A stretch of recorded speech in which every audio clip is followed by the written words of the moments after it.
জাল নোট পাচারের অভিযোগ উঠল দেওর বৌদির বিরুদ্ধে। তাদের কাছ থেকে প্রায় ৬ লক্ষ টাকা জাল নোট বাজেয়াপ্ত করল শামসেরগঞ্জ থানার পুলিশ।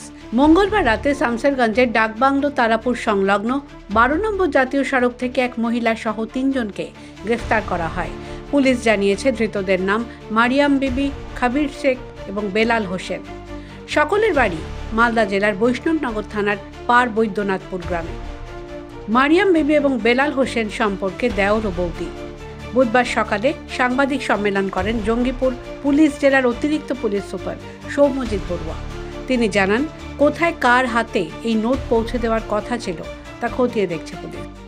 গতকাল আমরা শামসেরগঞ্জ থানার তরফ থেকে এখানে সোর্স মারফত খবর আসে যে একজন ভদ্রমহিলা আর দুজন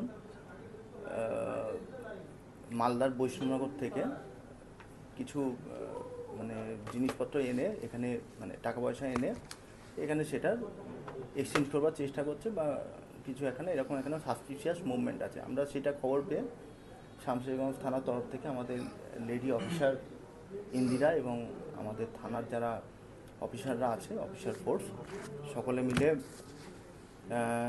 তারাপুর হসপিটালের নিকটে ওই হলিহাট নার্সিংহোম আছে, ওখানে যাই এবং ওই ৩ জনকে ডিটেন করার পরে তাদের প্রপার সার্চ হয় আন্ডার প্রপার এসওপি।